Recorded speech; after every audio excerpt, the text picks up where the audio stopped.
Muy buenos días a todos y a todas. Muchas gracias en nombre de la Red Latinoamericana para la Investigación y Desarrollo de Políticas Públicas por acompañarnos en este webinar que se realiza en el marco del segundo aniversario de nuestra red. Este webinar se titula Gobernanza Anticipatoria.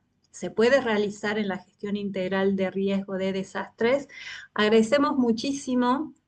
Personalmente agradezco muchísimo a Sergio Rico del capítulo Uruguay de la red por haber traído este tema al análisis y a la reflexión en el marco de nuestro segundo aniversario, a nuestras invitadas, Yaisa Córdoba de España, que nos acompaña desde España, Diana Mendoza, que nos acompaña desde Colombia.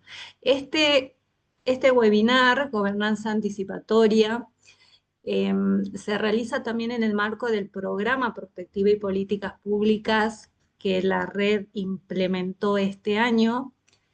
Y lo implementó en el marco de 4 cursos que se definieron. Ya se realizó el primero, que fue un nivel básico. Ahora para octubre, primeros días de noviembre, se comienza con el segundo curso, que es construcción de escenarios futuros, que va a tener la modalidad bien detallada. Para contarles un poquito, vale la pena, quiero aprovechar estos un ratito, 5 minutos, para comentarles de la red. Mi nombre es Daniela Penso, soy secretaria general de la red. Hace un año, el 19 de septiembre del 2024, con el apoyo de la Universidad Nacional de Salta de Argentina, estábamos lanzando esta red con 10 países fundadores o 10 países miembros. A un año somos más de 20 países de América Latina, más de 100 expertos en temas vinculados al desarrollo sostenible que nos están acompañando. En ese momento, la Universidad Nacional de Salta sacó una resolución rectoral que la red era de interés académico y universitario. Así que bueno, nada, felices, felices por esos primeros pasos que dimos en el año 2024, y la verdad que yo agradezco a todas las personas que han acompañado, porque en tan poco tiempo hemos podido fortalecer, poner en marcha y fortalecer el Foro Universitario para el Desarrollo Sostenible, hoy integrado por muchísimos estudiantes universitarios, sus docentes y los investigadores de distintas universidades de la región. Comentarle que este foro se configura como una plataforma en donde todos los que forman parte reciben capacitaciones, charlas, acceden a conversatorios con figuras de altísimo nivel entre marzo y noviembre de cada año. Pusimos en marcha este año el Centro de Investigación e Innovación para el Desarrollo Sostenible, también muy bien armado, con 4 clústeres vinculados. Uno, por ejemplo, a lo que tiene que ver con gestión pública y la gestión integral de las políticas públicas. Otro que tiene que ver con las políticas sociales y acceso a derechos. Otro que tiene que ver con el tema de políticas ambientales. Y otro que tiene que ver con la economía o el desarrollo económico desde lo local. También pusimos en marcha en estos 2 años, sí, porque esto fue un proceso más largo, nuestro centro de formación. Y con el centro de formación este año, sí, lo hicimos este año, pusimos en marcha nuestra plataforma educativa, que se llama Aprende en Red, que la pueden buscar así, Aprende en Red, y pueden acceder a toda la oferta de cursos que tenemos abiertos durante todo el año. No quiero hacer más extensa, pero sí quería tomarme estos minutos para comentar de la red y no dejar de agradecer. Todo el tiempo estoy agradeciendo a todos los colegas que están acompañando y que están logrando, ¿no? Y entre todos estamos logrando que la red se sostenga y se vaya fortaleciendo día a día. Así que sin más preámbulos, quiero darle la palabra. Entonces, entiendo que inicia Sergio Rico. Sergio, tenés la palabra. Muchas gracias, Daniela. Eh, Gracias también a Diana y a Yaisa por acompañarnos en este evento. Y el título que le pusimos fue Gobernanza anticipatoria. ¿Se puede realizar en la gestión integral de riesgo? En principio yo voy a contextualizar un poco el tema y después vamos a ver un poco eh, la parte, algo práctico de lo que hace Diana en Colombia, desde la Dirección Nacional de Planificación de Colombia, y lo que ha vivido Yaisa en España, también ella especialista en el tema de gestión de riesgo. Tenemos que recordar la inundación grande que tuvo Valencia, también como los incendios forestales que tuvieron en España y gran parte de Europa también. Así que, bueno, un poco el título es gobernanza anticipatoria, porque siempre lo que vemos en la gestión de riesgo, en los desastres, es que se pone mucho dinero y se toman medidas después que ocurrió el desastre. Entonces vamos a contextualizar un poco para ver todo lo que se puede hacer antes de que ocurra el desastre. Eh, Ahora volvemos. ¿Qué entendemos entonces por gestión integral de riesgo? Este, Acá una breve definición que la separé en unas partes que me parece más importante. Es un proceso coordinado, ¿sí?, entre varias instituciones, no lo puede hacer una sola persona, y acá está toda la vinculación, que ya, proceso coordinado entre varias instituciones, ya estamos hablando que debería ser una política pública, está cumpliendo las mismas variables que tiene una política pública. ¿Y qué vamos a coordinar? ¿Pero para qué hacemos esto? Para reducir, prevenir, responder y apoyar la rehabilitación y recuperación frente a eventuales emergencias y desastres, siempre en el marco de un desarrollo sostenible. Aquí quiero puntualizar a eventuales emergencias, porque generalmente todo el mundo piensa de repente en un municipio, en una provincia, acá nunca pasó nada. Este, pero si llega a pasar algo, si llegan a tener una población de 10.000 habitantes, 1.000 inundados una semana, no es un desastre, pero para esas 1.000 personas es una tragedia. 1.000 personas que no están en sus casas, que no pueden ir a trabajar, que pueden llegar a quedar aislados de zonas educativas, de zonas hospitalarias. Entonces, ¿por qué no avanzamos un poco en esas gobernanzas anticipatorias que se deberían de realizar? Sigo la contextualización, pero ¿qué comprende el riesgo? Y acá tenemos por un lado la amenaza, o sea, vamos a poner un caso práctico, nos puede venir una inundación. Eh, ¿Somos vulnerables o no somos vulnerables? ¿Estamos en un barrio carenciado? ¿Estamos en un asentamiento? ¿Dónde estamos? O sea, ¿qué tan vulnerables estamos si llega a venir esa inundación? Y la exposición, ¿por cuánto tiempo vamos a estar con esa amenaza alrededor de nuestros hogares, con nuestros niños? Y acá un poquito seguimos ampliando la parte teórica. Hablamos de amenaza, vulnerabilidad y exposición. La amenaza es el fenómeno, no los voy a aburrir con la definición de lo que es, pero son distintos fenómenos que nos hacen estar en una condición peligrosa. ¿Y somos vulnerables o no a esa amenaza? Se refiere a la característica y las circunstancias de una comunidad, sistema, que los hacen susceptibles al daño. Y acá una acotación cuando hablamos de los desastres naturales.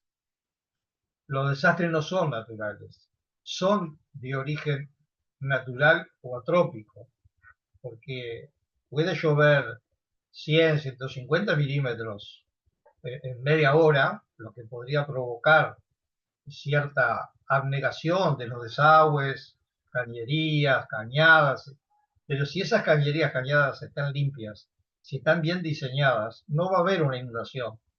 Entonces, tampoco echarle a lo que es la culpa al cambio climático. Acá tenemos otro factor importante. ¿Estamos ante un cambio climático? Sí, no hay duda. Pero no todo es culpa del cambio climático, sino que a veces es culpa de que no prevemos cosas que pueden ocurrir y vamos a lo que es la exposición, ¿no? Situación que se encuentran las personas, las infraestructuras, la vivienda, la capacidad de producción y otros activos humanos tangibles, o sea, situados en zonas expuestas a amenazas. Si no tuviéramos exposición, no habría amenaza. Si no hubiera humanos tangibles situados en zonas expuestas a posibles inundaciones, a posibles incendios, no habría la exposición. Si no hay exposición, no seríamos vulnerables, y ya la lluvia, la inundación, no es una amenaza, es simplemente un tema climático. ¿Cómo hacemos, cómo gestionamos el riesgo? Entonces acá hay tres medidas que debemos hacer. Que la gestión del riesgo siempre tiene que ser una gestión correctiva, compensatoria y prospectiva. O sea, antes de que suceda podemos hacer muchas cosas, mientras que está sucediendo podemos hacer muchas cosas, y mientras que antes que suceda podemos hacer en forma prospectiva. Y sigo un poco más rápido, así podemos escuchar a Diana y a Yalsa. Hablábamos de la vulnerabilidad, qué es el grado de exposición. Siempre hay que tomar en cuenta distintas variables, ¿no? ¿Verdad? Variables políticas, ambientales, económicas y sociales. Y por eso ya hablábamos del riesgo, tiene que ser en forma participativa.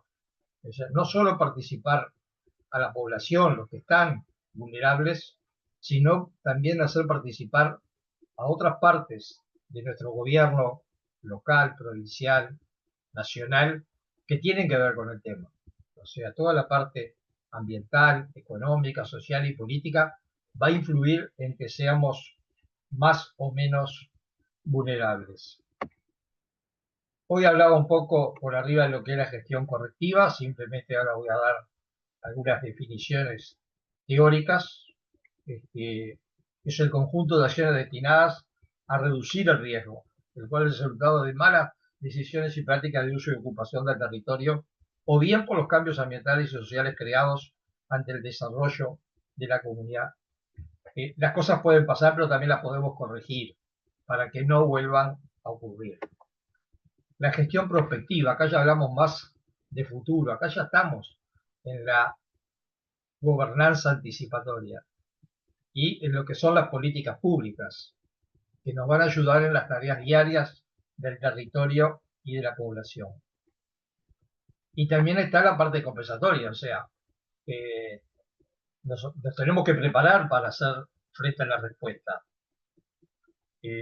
Tenemos que prever toda la parte sanitaria, educativa, alimenticia, y aparte de prepararnos tenemos que tener sistemas de alerta temprana, porque hay veces que somos vulnerables, estamos en una zona expuesta, pero si tenemos un buen sistema de alerta temprana, el riesgo va a ocurrir igual, pero podemos tener menos pérdidas humanas, materiales, económicas, sociales, y la población va a ser mejor atendida.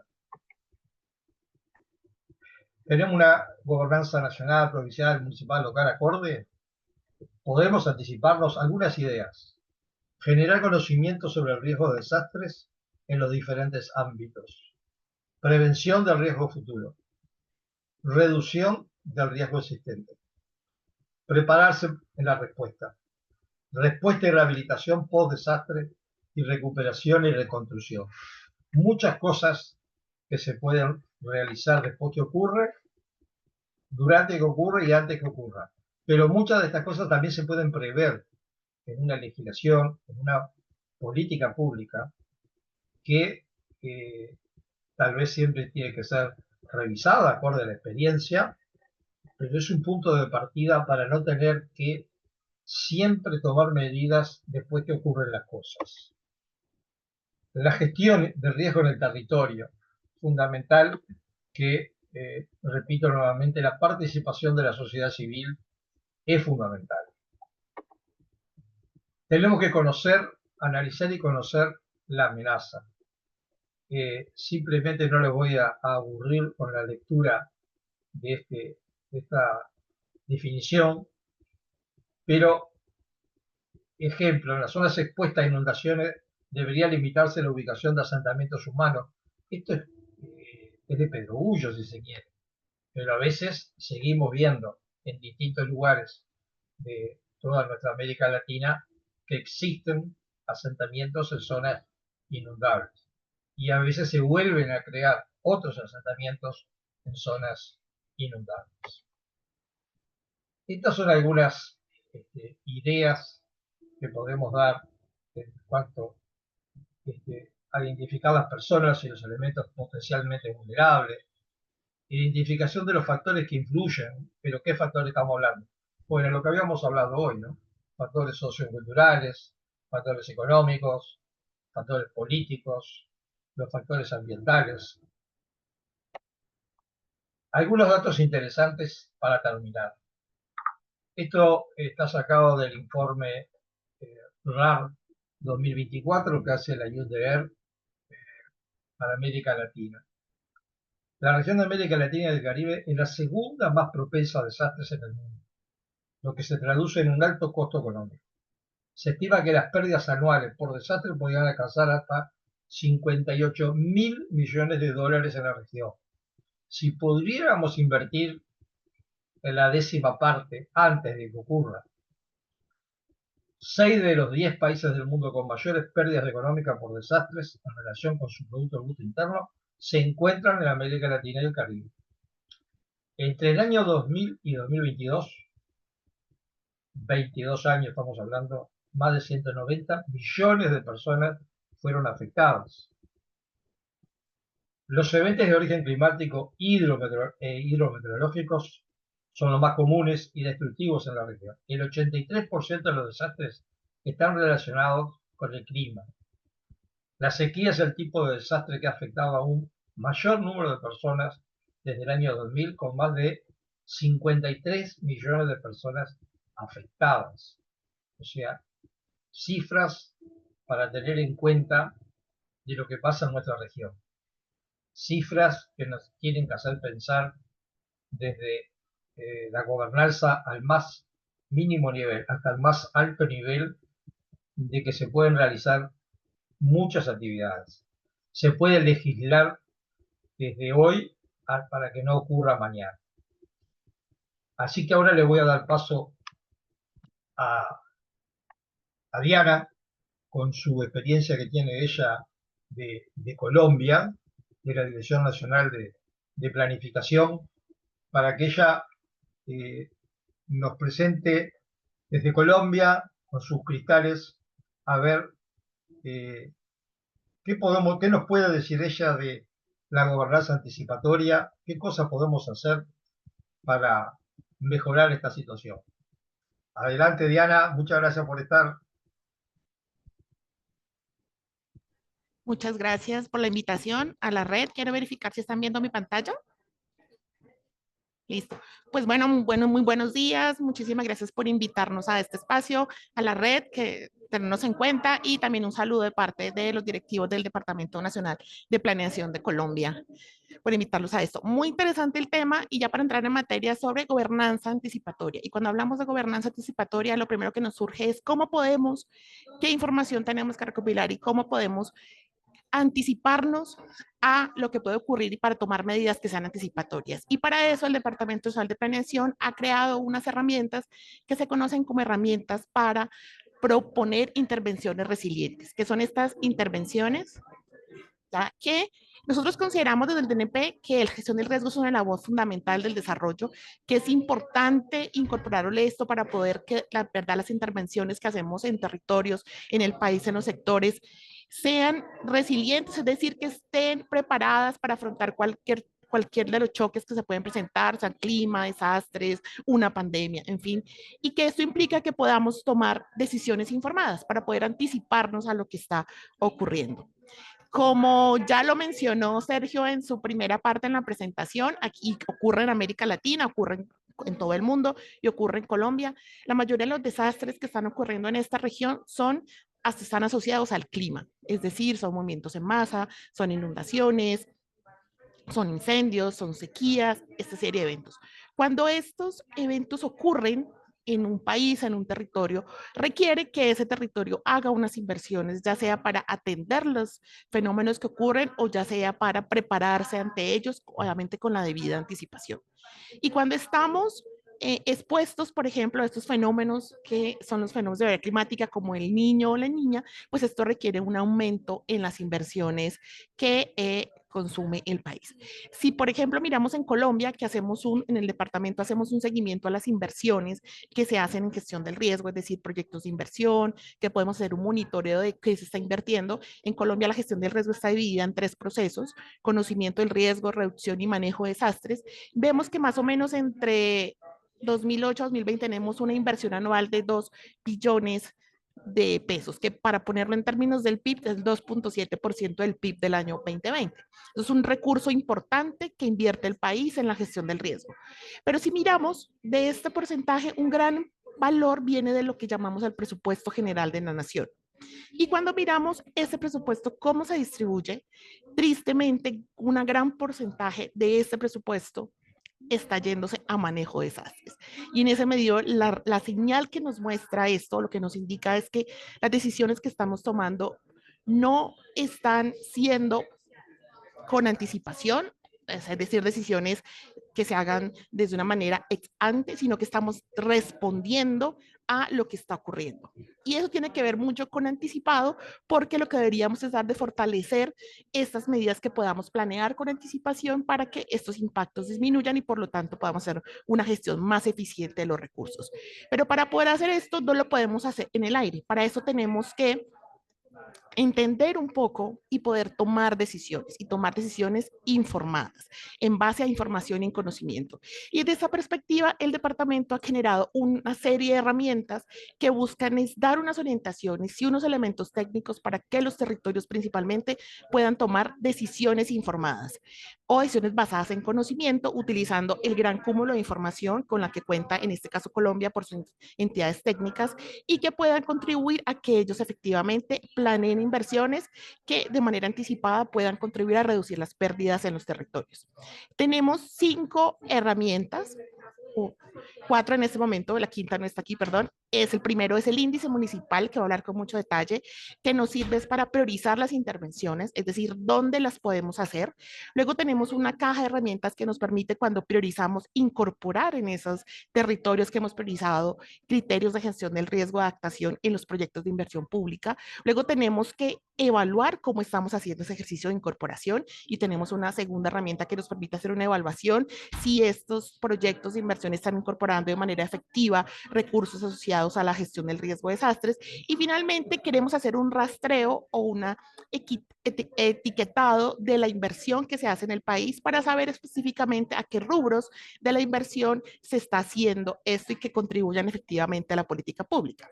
En la herramienta que yo voy a profundizar en esta presentación tiene que ver con el índice municipal de riesgo de desastres ajustado por capacidades. Esa es una herramienta que tiene el Departamento Nacional de Planeación para priorizar inversiones asociadas a la gestión del riesgo de desastres. Este índice está asociado o se creó para eventos asociados a lluvias, que son los más recurrentes en el país. Tenemos 2 índices, uno para exceso de lluvias, que trabaja con deslizamientos o movimientos en masa, avenidas torrenciales e inundaciones, y un segundo que está asociado a déficit, que es para sequías e incendios forestales.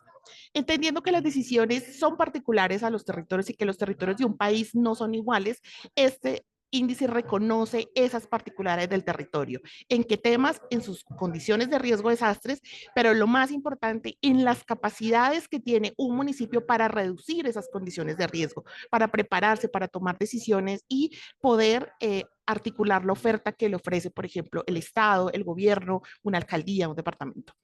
Buscamos utilizar la información de las entidades públicas, y con esto queremos obviamente orientar políticas públicas y focalizar la intervención del Estado. El índice se compone de 3 componentes principales. Tenemos el componente de riesgo de desastres, el componente de capacidades y el componente de riesgo ajustado. Y lo que hacemos es que cada uno de esos componentes puede utilizarse de forma independiente dependiendo de las necesidades que tenga un tomador de decisión. Voy a entrar a profundizar el de exceso de lluvias. Esta es una herramienta que es lo que hace puntualmente y que nos ayuda es a medir la población que se encuentra en una zona expuesta a las condiciones más críticas por alguno de estos tres fenómenos, inundaciones lentas, avenidas torrenciales y movimientos en masa, pero que además es vulnerable socialmente ante estos fenómenos y las capacidades que tiene un municipio para gestionar esas condiciones de riesgo. Este índice tiene esas tres componentes: el índice de riesgo, que trabajamos la definición que Sergio presentó, amenaza, la más tradicional, variables de amenaza, variables de exposición, es decir, la población que se encuentra en estas zonas, y variables de vulnerabilidad que utilizamos, pobreza multidimensional. Luego tenemos el índice de capacidades, que nos mira esas condiciones, características financieras, de gestión del riesgo y socioeconómicas que le permiten a un territorio poder reducir sus condiciones de riesgo, y hacemos el ajuste para tener el índice ajustado. Esos son los resultados en el caso del índice de riesgo de desastres para exceso de lluvias. Y aquí quiero hacer una nota especial. Nosotros entendemos y vemos el riesgo como tal, como un continuo. Por eso van a ver que no tenemos categorías de riesgo bajo, alto, medio, muy alto, sino que lo vemos como un continuo, donde cada uno de los municipios del país está hecho a escala municipal. Es una herramienta desde la nación, pero que trabaja a escala de los municipios, asigna un valor que es el porcentaje de población en riesgo. Y lo que encontramos es que Colombia tiene 3.2 millones de personas en condiciones de riesgo por eventos asociados al efecto de lluvias. Y el índice, como lo que busca es priorizar la intervención, siempre van a ver que colocamos lo que llamamos los top 10, que son los municipios que se nos encienden porque tienen los mayores puntajes, y en este caso tenemos los 10 municipios del país que presentan las mayores condiciones de riesgo. Allí podríamos pensar en esos municipios qué intervenciones puedo hacer. Lo primero que se me ocurre es tendría que conocer el riesgo de manera detallada que ocurre en estos municipios que están priorizados a través, por ejemplo, de sus análisis o sus estudios de riesgo de desastres. Y luego tenemos la componente capacidades. Como les decía, esta componente es, digamos, la que es más interesante desde el departamento, porque nos habla de eso que tienen los municipios financieramente, en términos económicos, para poder reducir sus condiciones de riesgo. En términos financieros, lo que estamos mirando es la disponibilidad de recursos que tienen los municipios para atender las necesidades de su población. Todas las necesidades, no solamente las de riesgo, en el entendido que si un municipio no tiene recursos para reducir los temas del desarrollo, salud, educación, vivienda, pues no va a tener recursos para atender los temas de riesgo de desastres. Tenemos socioeconómico, que es la capacidad también que tiene un municipio para generar un flujo constante de recursos, y lo medimos mediante unas variables. Y luego tenemos los esfuerzos políticos y financieros que hace un municipio para conocer, prevenir y reducir el riesgo. Aquí utilizamos dos temas, y en esto va a tener un poquito más. Utilizamos los instrumentos que Colombia ha definido, que son lo que tiene que tener la nación, el departamento, que es la siguiente escala territorial, o los municipios, para gestionar el riesgo. Entonces tenemos tres instrumentos: un consejo municipal de gestión del riesgo, que es un instrumento de gobernanza; un plan municipal de gestión del riesgo de desastres; y una estrategia municipal o departamental o nacional de respuesta a emergencias. Que un municipio cuente con esas herramientas nos da unas luces de que está obviamente movilizando los temas de gestión del riesgo. Y a nivel de inversiones, estamos mirando la inversión del riesgo per cápita en los municipios por cuatrenio. Colombia funciona en periodos de gobierno de 4 años, y esta componente de capacidades se mide por cuatrenios para tratar de mirar los esfuerzos que obviamente está haciendo un periodo de gobierno en movilizar los temas de su capacidad para reducir el riesgo. Pero aquí, como queremos que esto sea prospectivo, queremos invitar a tomar decisiones ex ante, solo incorporamos las inversiones en conocimiento del riesgo y reducción del riesgo de desastres. No estamos incorporando las inversiones en manejo de desastres, porque queremos es ver efectivamente si hay una mirada ex ante de los territorios para reducir el riesgo de desastres. Este índice de capacidades sí está por categorías, tenemos 5 categorías. ¿Por qué? Porque sería muy injusto, no todos los municipios del país son iguales, y sería muy injusto ponerlos a todos en la misma balanza. Entonces tenemos 5, lo que llamamos 5 grupos de capacidad. Las 13 prioridades principales, que son las que ven amarillo, ellas tienen unas condiciones y se miran solas. Sería muy injusto que yo comparara Bogotá con un municipio que está, por ejemplo, en el Amazonas, o está en el Chocó, que tiene unas condiciones económicas muy particulares. Entonces ellas se miran solas, se miran con las que son, digamos, similares. Y tenemos el grupo de menor capacidad a mayor capacidad en 4 grupos, donde el grupo de menor capacidad son esos municipios con el menor puntaje, y son los que nos han tenido que tienen menor capacidad para reducir el riesgo de desastres. Yo no haría la misma propuesta de intervención querían una ciudad capital, que están las 13 principales, querían un municipio de baja capacidad. Ellos requieren intervenciones diferentes y esto lo que nos indica es que yo para poder anticiparme también tengo que planear intervenciones que sean diferenciadas de acuerdo a esas condiciones particulares de los municipios. De nuevo, lo que encontramos en todo el país es que tenemos 646 municipios con bajas capacidades para gestionar sus condiciones de riesgo y qué podemos hacer en esos municipios y tenemos de nuevo el top 10 de los municipios con menor capacidad. Luego el índice de riesgo es ajustado por capacidades. Lo que hacemos es básicamente una fórmula a distancia y este es un puntaje. Es un puntaje que nos va a ordenar a todos los 1000 y pico municipios del país en el municipio que tiene la menor capacidad y la mayor condición de riesgo frente al resto.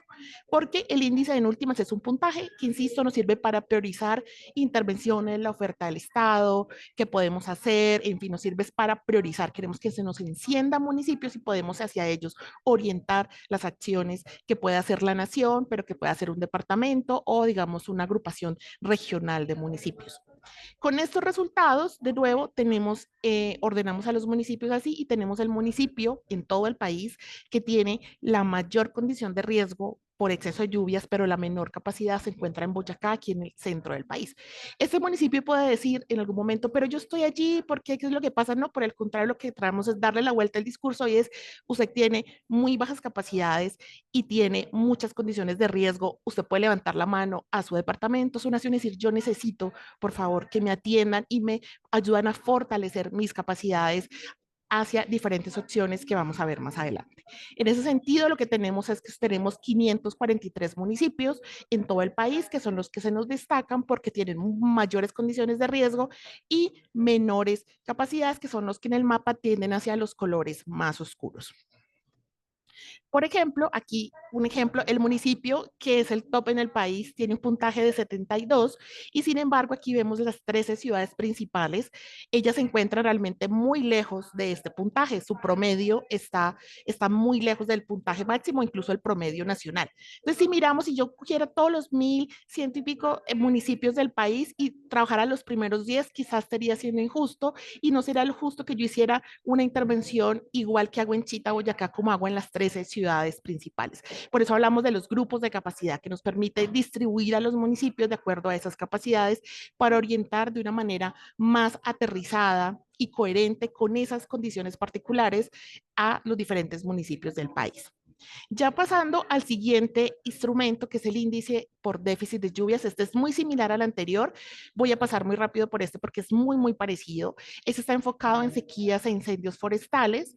Aquí tenemos las particularidades, la metodología es muy similar. La única diferencia es que como sequías e incendios son fenómenos tan diferentes, mientras que sequía es un fenómeno de evolución lenta, incendios en otras condiciones. Aquí lo que hicimos fue crear dos subíndices. Tenemos un subíndice para incendios y un subíndice para sequías y luego lo unimos para sacar el de déficit, justamente entendiendo esa particularidad de los dos fenómenos.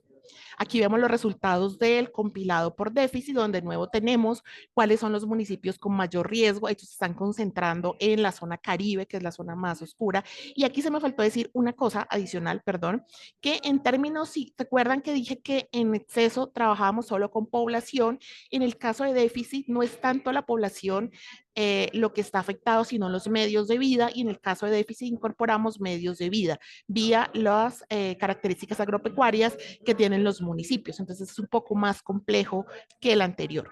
De nuevo tenemos los municipios, tenemos que el 39% de los municipios del país tienen unas condiciones de riesgo que se destacan por los dos fenómenos y en los cuales tendríamos que empezar a priorizar qué cosas necesitamos hacer en términos de estudios, de intervenciones para poder reducir esas condiciones de riesgo. En cuanto a la componente de capacidades, funciona muy parecida a la de exceso, con dos diferencias. En la financiera ya no vamos a medir el recurso que tengan, sino la habilidad que tienen para manejar esos recursos. Y además de eso, incorporamos en socioeconómica, como estamos hablando de también elementos agropecuarios o medios de vida, incorporamos la dependencia económica de un municipio a los elementos agropecuarios. Es decir, si yo tengo un municipio que el 100% de su flujo de recursos depende de la economía, va a tener menos capacidad que otro municipio que tenga diversidad económica, y para esto pensemos cuando puede colapsar un sector económico y todo su flujo depende de esta de esta entrada económica, pues va a estar en menores condiciones, como unas capacidades menores.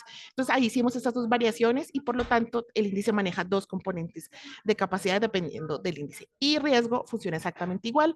Los resultados los planteamos de manera exactamente igual. Tenemos los grupos de capacidad y aquí tenemos que 600 municipios, muy similar al anterior, tienen muy bajas capacidades para reducir sus condiciones de riesgo por déficit de lluvias.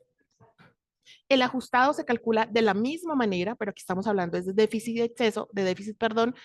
Una nota que quiero hacer, no los vamos a unir nunca en uno completo, o sea, si sumáramos déficit y exceso, porque para Colombia esta dualidad en el agua es fundamental. O sea, es fundamental poder entender qué pasa y cómo podemos planear cuando estamos en un escenario de exceso de lluvias y cuando estamos en un escenario de déficit de lluvias. Entonces, no vamos nunca a mezclar estos dos componentes, sino que se van a manejar de manera separada para, por ejemplo, identificar desafíos para el desarrollo, donde tenemos municipios, por ejemplo, en la región Caribe, que es la zona que está un poco más oscura en la zona norte del país, donde esos municipios tienen altos puntajes, o sea, o altas condiciones de riesgo y baja capacidad para exceso de lluvias y altas condiciones de riesgo y baja capacidad para déficit de lluvias. Y esto hace que en términos de preparación, de desarrollo, de planificación, nos ponen unos desafíos diferentes que otros municipios, digamos que solo se nos enciende el bombillo, por llamarlo de una manera, frente a uno de los dos componentes.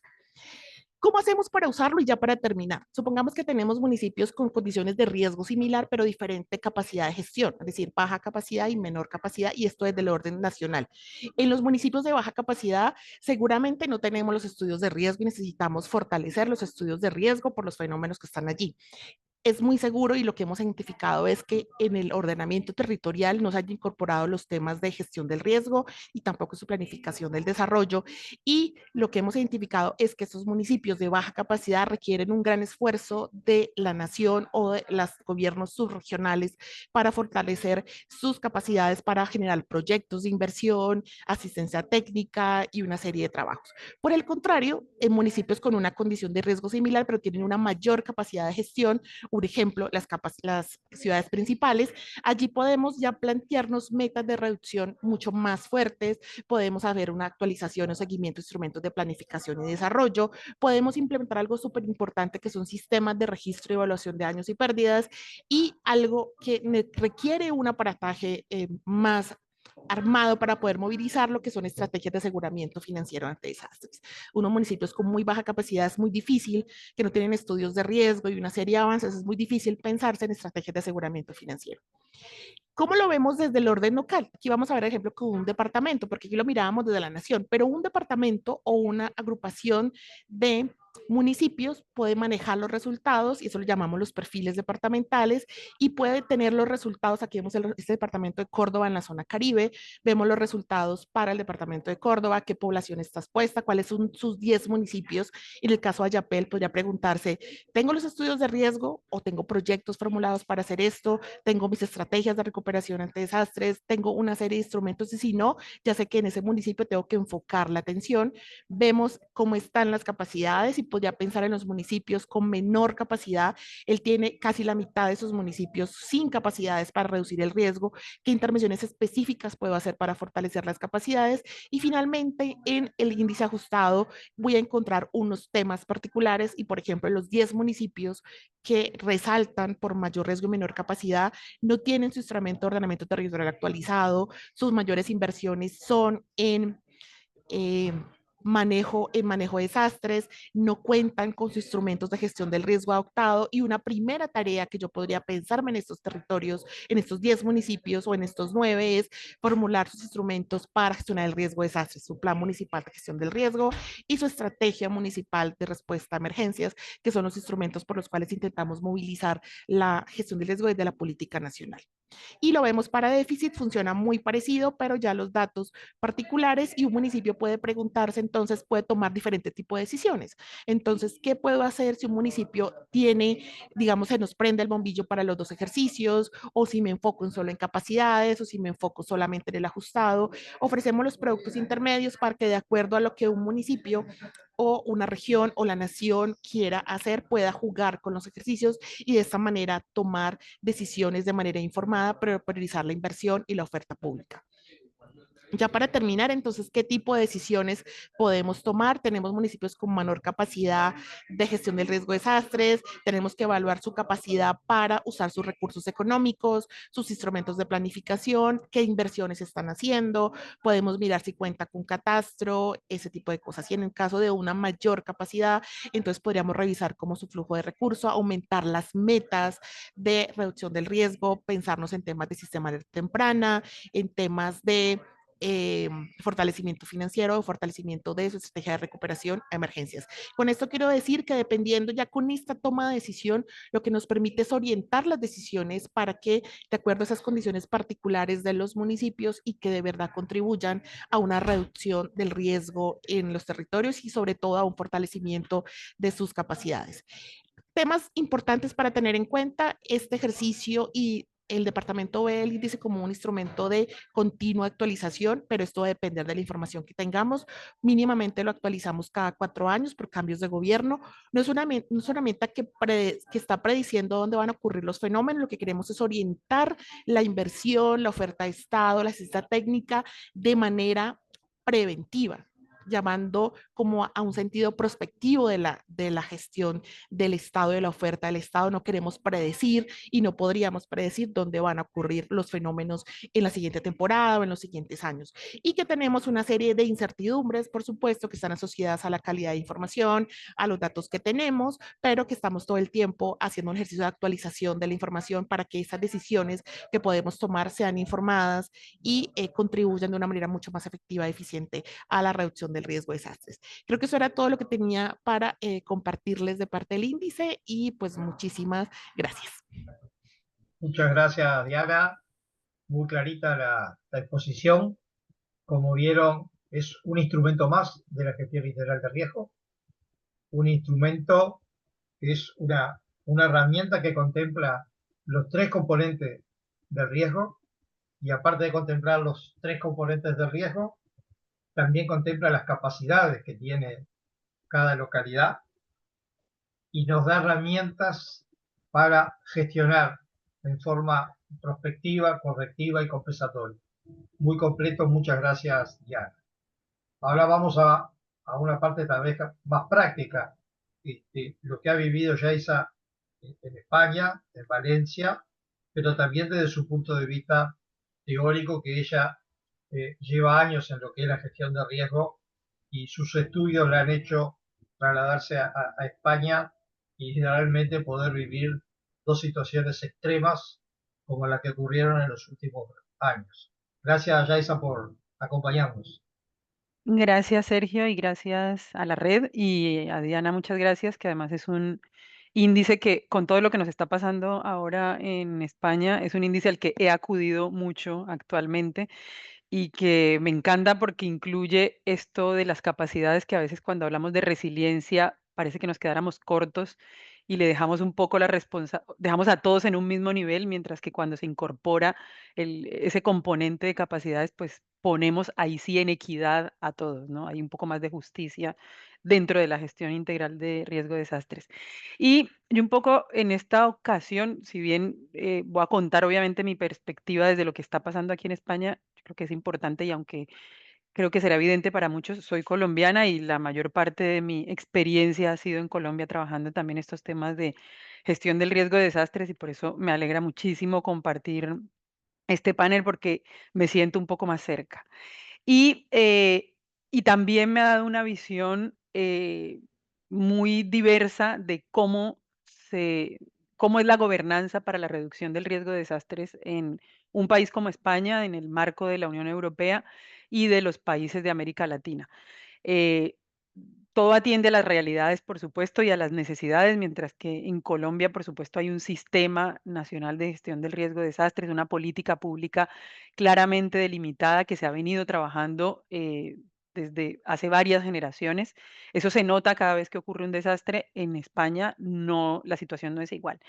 Pero para centrar un poco en el tema al que nos invita hoy la red y que Sergio tuvo a bien poner sobre la mesa, cuando hablamos de esta acción anticipatoria, a mí me gusta hacer la pregunta un poco de si la acción anticipatoria no es simplemente otra manera de preparación para desastres. ¿no? Porque a veces siento que en muchas ocasiones puede ser que le ponemos nombres muy novedosos a las cosas y pueden ser lo mismo. Y mi respuesta siempre es sí, pero depende. ¿De qué depende? De qué entendemos por preparación para desastres.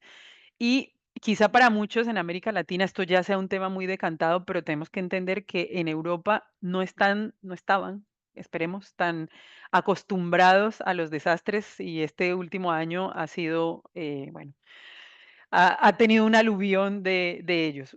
Yo diría que en los últimos 5 a 10 años, pero parece que también en este proceso de la acción anticipatoria hay que incorporar esa integración del pasado a nuestros recuerdos y a nuestras vivencias actuales. Pero entonces decía que en cierto sentido sí puede ser otra forma de preparación ante desastres si entendemos que la preparación ante desastres incluye, por ejemplo, una amplia gama de actividades y sobre todo de algo que, y me encanta que Diana lo haya dejado un poco al final y que no haya entrado en ese tema, y es algo de inversiones, ¿no?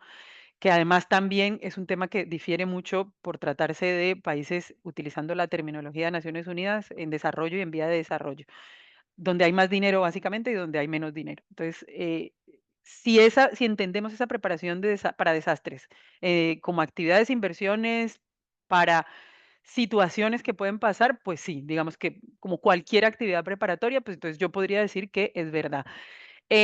Pero también hay quienes dicen que esa especificidad de la acción anticipatoria se podría perder si la igualamos, en tanto que eh, no siempre la preparación para desastres en su sentido más clásico incorpora, por ejemplo, la parte financiera, que yo creo que en Colombia ya está bastante decantado, solo que falta aterrizarlo un poco más a la realidad.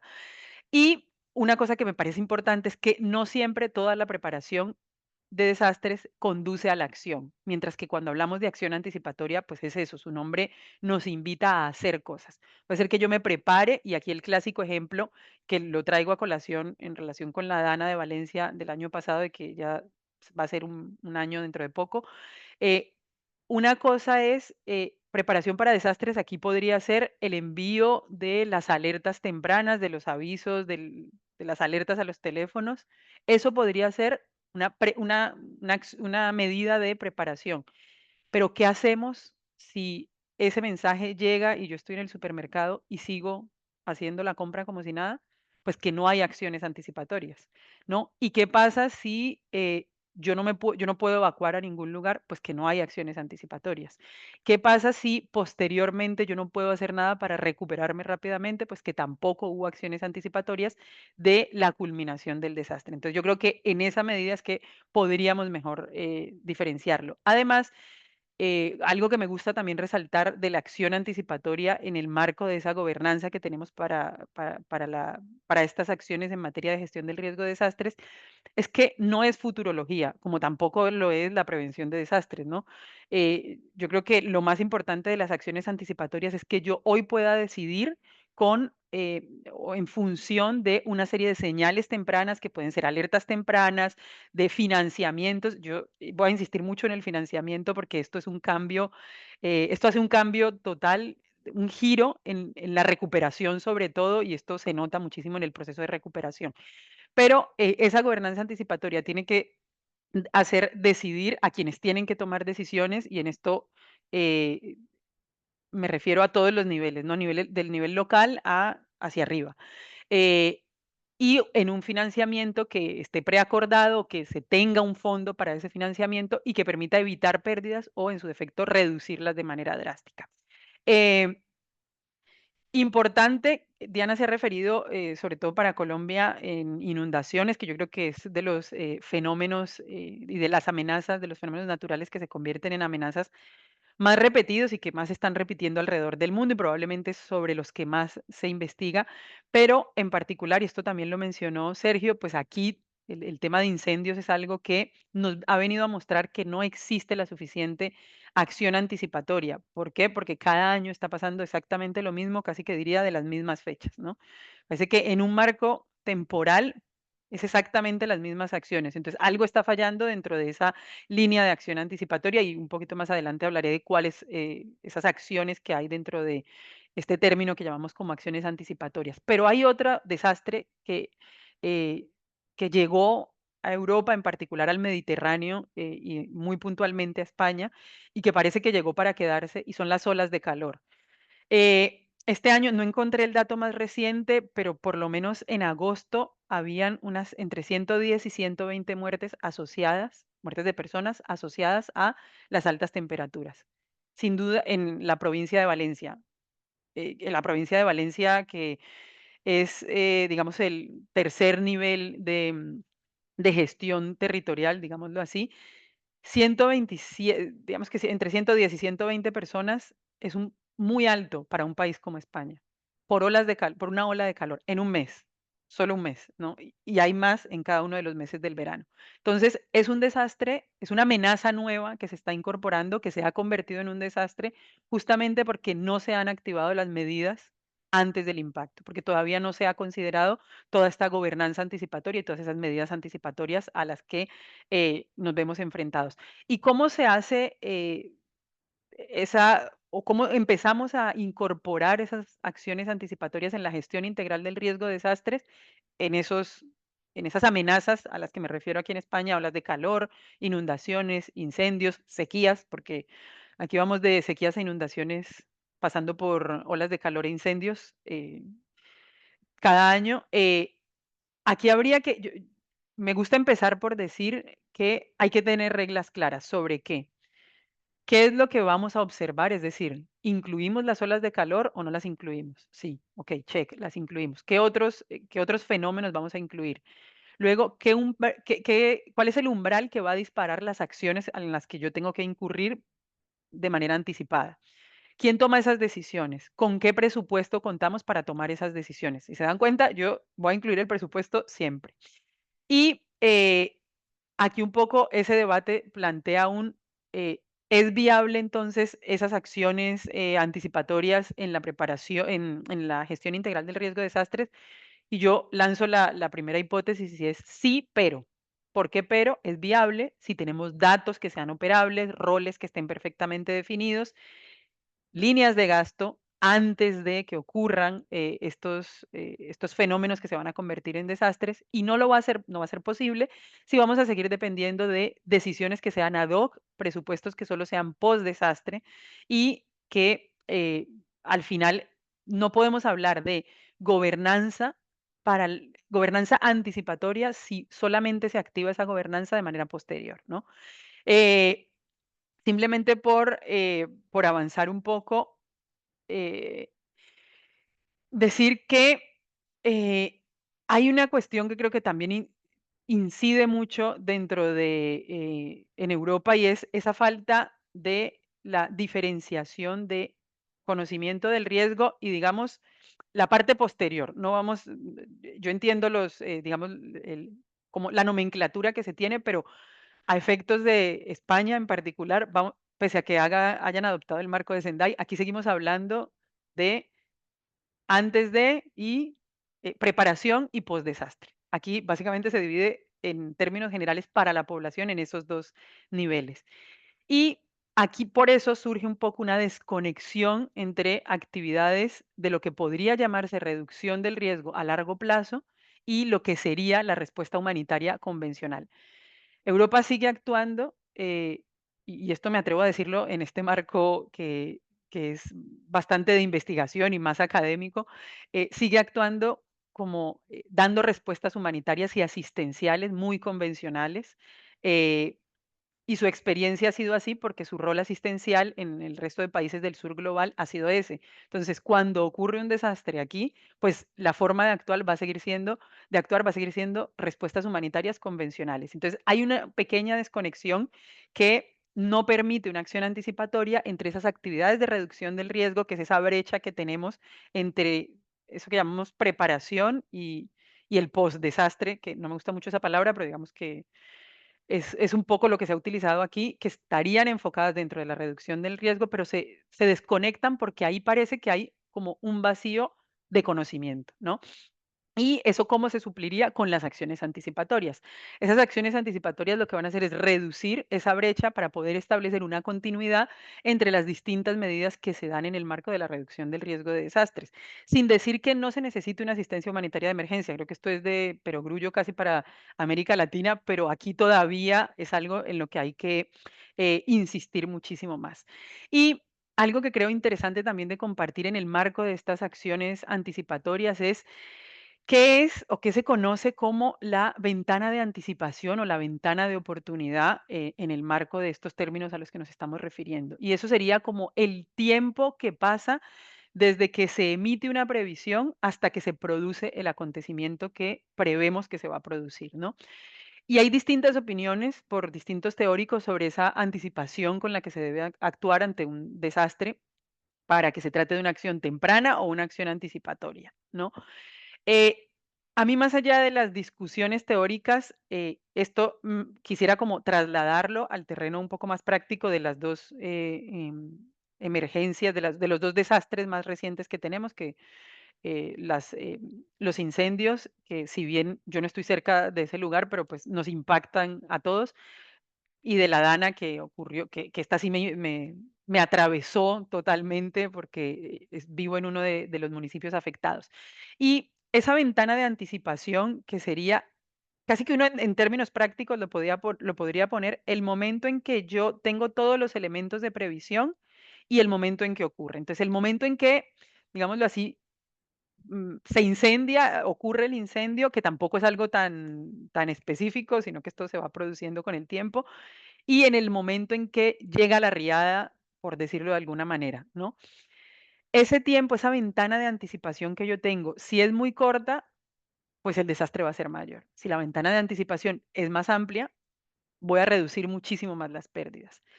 En el caso de la Dana, la ventana de anticipación fue cortísima, o por lo menos los mecanismos de comunicación de esa ventana de anticipación fue muy corta, y ese puede ser uno de los tantos, una de las tantas orígenes o razones de por qué el desastre tuvo las magnitudes que tuvo, ¿no? Fueron 229 muertos y, bueno, la cantidad de afectaciones.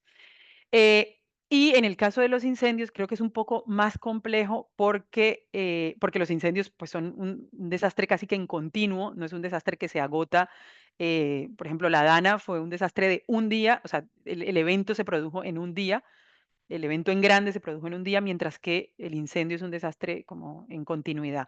Con lo cual, la ventana, aunque en este caso la ventana de anticipación tendría que ser muchísimo más amplia, porque es algo, como dije al inicio, que pasa cada año exactamente en las mismas fechas.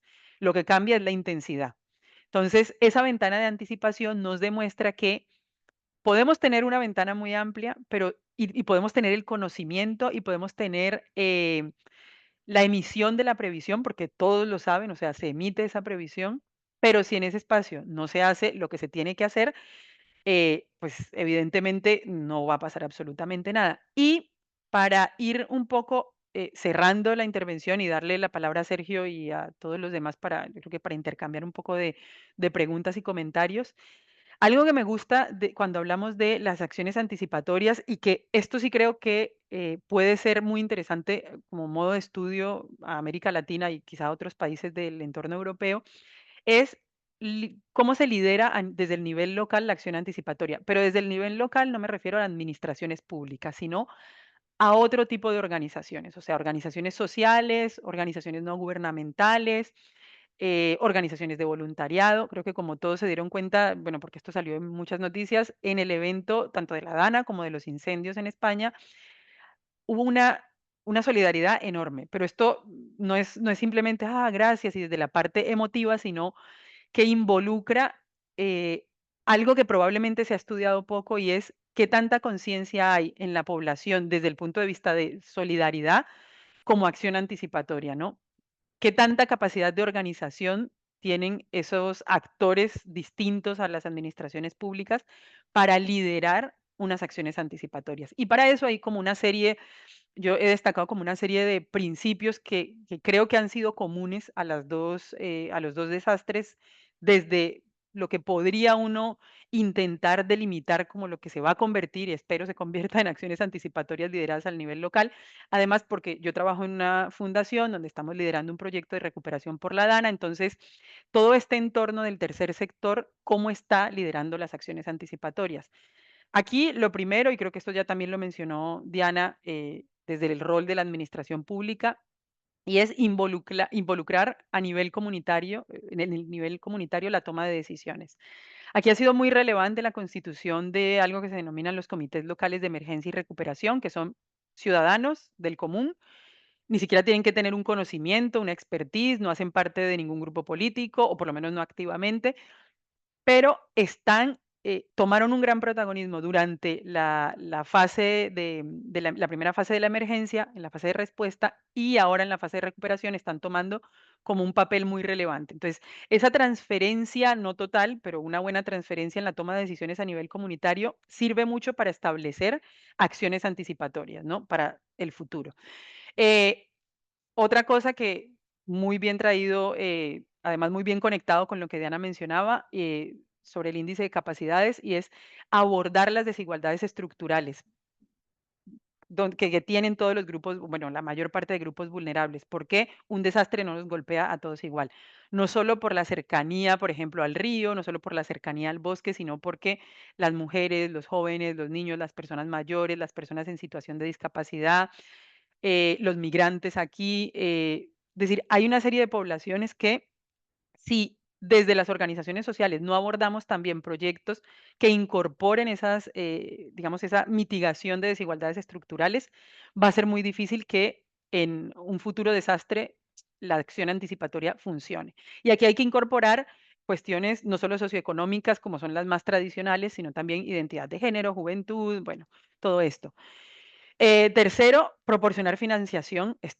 Financiación no solo pública, que aquí hay que decir que la hay, solo que la coordinación no ha sido tan fácil, sino también financiación de grandes donantes de filántropos, ¿no? O sea, la filantropía aquí ha jugado un papel muy importante, muy importante para establecer acciones anticipatorias, y que esas acciones anticipatorias puedan invertir en capacidades técnicas y en capacidades operativas locales, porque de lo contrario, las administraciones públicas no van a dar abasto, sobre todo por la estructura organizativa que hay en España, digamos, en el área de protección civil, y las capacidades y competencias que realmente tienen, que son muy distintas que en países como Colombia.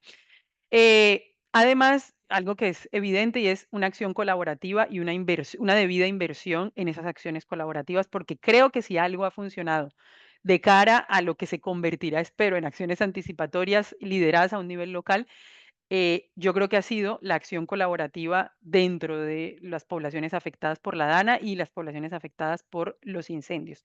Y voy a parar por aquí para no extenderme mucho más y para que se abran a las preguntas, y Sergio, si quiere comentar algo adicional. Muchas gracias, Yaisa, por tu exposición. Ya vemos cómo el continente europeo tal vez esté en otro tiempo cronológico, como está América Latina, con todo lo que tiene que ver la gestión integral de riesgo, los desastres que han tenido. Subrayo acá, que también lo dijo Diana, el tema económico, ¿no? ¿Verdad? Todo el tema económico pesa y mucho eh, en este tema de la anticipación o la respuesta. Un dato que les doy de Ayunder para las Américas, del 100% del dinero financiado de las entidades bancarias a los países de América Latina, solamente el 5% se utilizó en prevención, el 95% se utilizó en respuesta. Se estima que si usara el 40% en prevención y 60% en respuesta, los daños por riesgo se abatirían casi la mitad. Entonces, es un tema también de mentalidad, de gobernanza, de cuándo pedimos el dinero, cuando pasan las cosas o para evitar que si pasan sean menos caóticas. Como dijo también Yaisa, nunca vamos a poder prever, también lo dijo Diana, cuándo va a ser el desastre. Pero sí podemos prever que si llega a ocurrir el desastre, deberíamos estar mejor preparados. Bueno, vamos a las preguntas. Tenemos una pregunta en el chat para Diana. Al existir un conocimiento de puntos específicos en un municipio con alta cantidad de población, que históricamente han presentado inundaciones en épocas elevadas de lluvias, ¿por qué el Estado no genera obras específicas para gestionar estos riesgos, para sanear y eliminar de una vez estos riesgos? ¿Y por qué, a pesar de existir partidas presupuestarias para esos casos, no se invierte o se realizan gestiones que año tras año logran empeorar las inundaciones por obras insuficientes? Aparentemente alguna persona de Colombia misma. Bueno, Diana. bueno, muchas gracias por la pregunta. Esta puede tener muchas aristas, la respuesta realmente. Me voy a enfocar un poco en la que quizás podemos dar respuesta a través del índice o algunos elementos que están allí. Por un lado, aunque haya una identificación de los puntos y de algunas zonas donde ocurren históricamente fenómenos, para poder hacer como las intervenciones adecuadas, eso tiene que estar en los debidos instrumentos de planificación y de una serie de instrumentos para poder tomar las decisiones. Y como les decía, mucho de lo que estamos haciendo es cuando ya ocurre. Entonces, si un municipio, por ejemplo, no incorpora dentro de su plan programático de inversiones, que tiene que hacer estas intervenciones, pues no va a ocurrir, pasa después, cuando ya ocurre la inundación, ocurre el movimiento más, sabes que voy y pido que se gestione o que se haga la intervención. Eso por un lado, que puede pasar por instrumentos que no están articulados, actualizados y que permiten movilizar la inversión. Y por otro lado, y siguiendo el tema de inversiones, es que aquí en Colombia y creo que en muchos países, la unidad de movilización de recursos es un proyecto de inversión. Es decir, que tiene que haber una formulación de un proyecto con una cadena de valor para poder hacer ese ejercicio. Y lo que hemos identificado es muy baja capacidad para generar estos proyectos de inversión que efectivamente lleven a la movilización de recursos en los territorios. Pueden haber muchas más razones, pero esas son un poco las que puedo conectar asociados al índice. Pueden pasar muchas otras cosas por lo que esto no ocurra, pero lo que hemos identificado de manera principal es esta. No están los instrumentos para poder hacer este ejercicio y si están, no estamos identificando capacidades para generar proyectos y que sí tenemos ese alto porcentaje de la inversión es después de, o sea, de un manejo, de una manera manejo. Vamos a atender lo que ya ocurre, pero no nos vamos antes. Y aunque puede existir ese tema de yo más o menos donde ocurren las cosas, yo no puedo tomar decisiones de inversión con donde yo ocurra la cosa. Y quiero decir, si yo voy a hacer una obra de infraestructura, yo necesito unos estudios, necesito una serie de información que por lo general no está disponible o no se cuenta o no se hace y por eso dificulta este tema. Entonces pueden haber muchas razones, pero me voy a tener en esas tres que están conectadas un poco a lo que podemos hacer con el índice. Muchas gracias Diana. No sé si alguien más de los oyentes televidentes quieren hacer alguna pregunta o algún comentario también.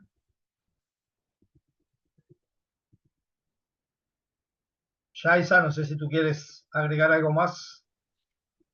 No, yo creo que más que agregar, yo creo que estos espacios son muy interesantes porque son, digamos, la visión que se tiene en América Latina de la gestión del riesgo de desastres, como tú bien lo decías, Sergio, digamos que en Europa estamos en otro tiempo. Y solo por agregar a lo que mencionaba en el tema de financiación, en muchas ocasiones o sea, yo que vengo de América Latina y que ahora trabajo en esto aquí, en algunas ocasiones es un poco, es que la palabra no es decepción, sino como un poco de frustración más bien de existen los recursos, justo lo hablábamos antes de iniciar las sesiones, existen los recursos porque hay financiación, hay muchísima, pero no existe todavía la suficiente conciencia, el suficiente conocimiento. Es que a mí el tema del conocimiento me gusta mucho, entre otras cosas, porque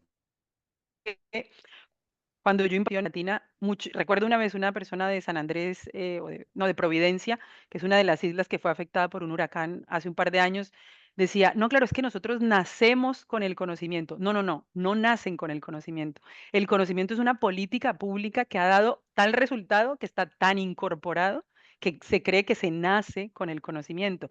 Pero además, me llega la información y qué tengo que hacer. Que eso es súper importante y ha costado, Diana lo sabrá mejor que yo, mucho dinero, mucho tiempo, y aquí estamos empezando. Y entonces frustra un poco porque aquí hay los recursos, existen por supuesto muchos. Y por ejemplo, los fondos, cuando hablamos de financiación, digamos que hay casos de organizaciones que tienen mecanismos de financiación, que está el Fondo de Emergencia de Respuesta para Casos de Desastres de la Cruz Roja, el Fondo Central para la Acción en Casos de Emergencia de Naciones Unidas. Pero, por ejemplo, el fondo de la Unión Europea es más un fondo de respuesta, sin perjuicio de que los fondos europeos, existen fondos europeos para financiar este tipo de proyectos, pero están muy destinados a sistemas de alertas tempranas. Es verdad que este año se abrieron muchísimo a sistemas integrales de alerta temprana. Entonces, eso nos dio como una ventana para poder incorporar ahí, pero claro, yo pienso, es que la cantidad de recursos económicos de verdad que hay a disposición de esto son muchísimos, pero todavía nos queda ese trozo del conocimiento que es enorme porque con recursos y sin conocimiento no podemos hacer mucho, pero con conocimiento y sin recursos tampoco.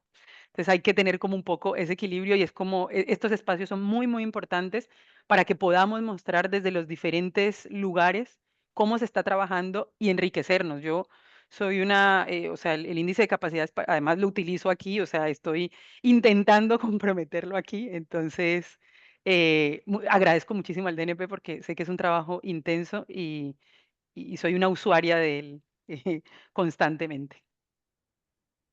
Gracias, Yaisa. Tenemos otra pregunta que hace Erika.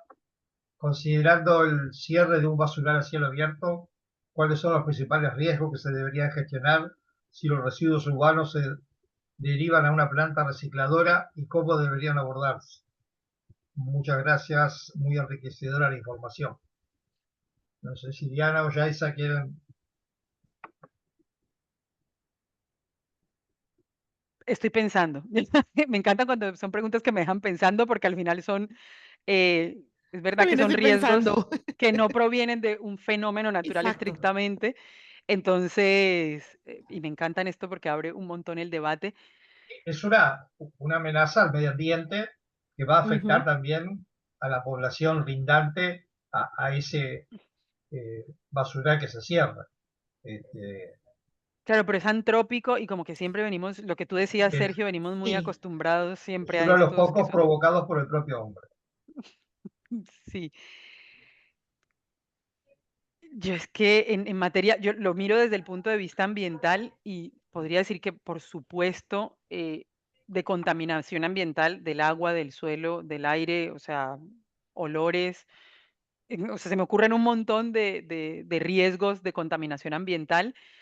eh, y para abordarlos, es que yo no sé, sé que las acciones anticipatorias, por supuesto, aquí servirían, pero creo, igual lo pongo aquí a exposición de todos, pero hay unos que son más de seguridad de la actividad que se realiza, y los del medio ambiente probablemente se me ocurre, porque además soy profesora de esa asignatura, las evaluaciones de impacto ambiental. Al final, cada vez que, no sé, si se trata de una planta recicladora, pues tiene que tener una evaluación de impacto ambiental tanto para iniciar la actividad como para desmantelar la actividad, con lo cual, a través de las herramientas de evaluación de impacto ambiental, se supone que ahí se deberían gestionar ese tipo de riesgos. Es lo que se me ocurre, Sí, pero yo creo que bueno. para aportar a la respuesta de Yaisa y entendiendo que no es mi fuerte, yo soy riesgóloga, no tanto ambiental, sino, pero tendríamos ahí como, veo dos elementos que quisiera resaltar. Por un lado, en cuanto al cierre